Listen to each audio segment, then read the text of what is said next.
Remix king channel. కండలు పెంచాలంటే కేవలం జిమ్లో కష్టపడితే సరిపోదు కదా. కండలు రావాలంటే మాంసం పెంచే ఆహారం కూడా కావాలి, ప్రోటీన్లు కావాలి. అప్పుడే మాంసం పొందుతారు. అప్పుడు జిమ్కు వెళ్ళి కొవ్వు కరిగించి కండలను పెంచాలి. మరి కండలు పెంచాలంటే మన శరీరానికి అవసరమైన బేసిక్ ఆహారాలేంటో ఇప్పుడు తెలుసుకుందాం. చికెన్లో దాదాపుగా అన్ని రకాల ప్రోటీన్లు ఉంటాయి.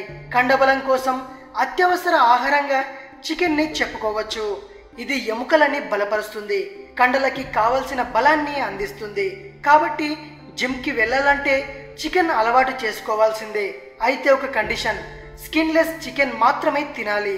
పాలకూరలో ప్రోటీన్లు, calcium, iron, zinc, niacin, fibre, vitamin A, vitamin C, vitamin E, vitamin K ఉంటాయి. ఇది ఎముకలతో పాటు మీ కండలకి కూడా బలాన్ని ఇస్తుంది. దీనిలో గ్లూటామిన్, ఎమినో యాసిడ్స్ బాగా ఉండటం వల్ల ఇది మజిల్ గ్రోత్కి బాగా సహాయపడుతుంది. ఓట్ మీల్లో మీకు అవసరమైన antioxidants, fibre, calcium, potassium ఉంటాయి.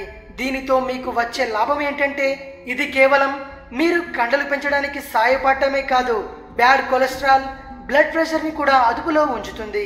కార్బోహైడ్రేట్లు కూడా అవసరమైనంత దొరుకుతాయి. జిమ్కు వెళ్ళి కండలు పెంచాలనుకునే వారు వైట్ రైస్కి బదులు బ్రౌన్ రైస్ తినడం మేలు. వర్కౌట్కి కొన్ని గంటల ముందు తీసుకొని జిమ్కి వెళితే మంచి ఎనర్జీతో వర్కౌట్ చేస్తారు.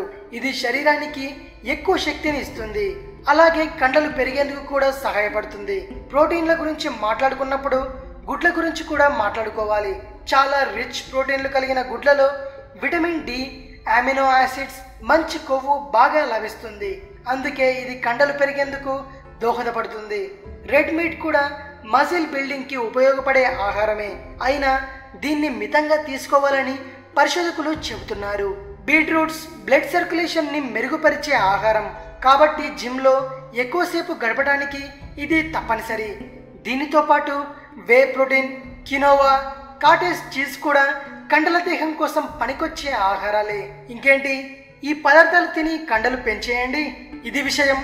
మరిన్ని ఇంట్రెస్టింగ్ వీడియోస్ కోసం రీమిక్స్ కింగ్ ఛానల్ని సబ్స్క్రైబ్ చేయండి. ఈ వీడియో గనక నచ్చినట్టయితే లైక్ చేయండి, షేర్ చేయండి. మరో వీడియోతో మీ ముందుకు వస్తాను. అంతవరకు సెలవు.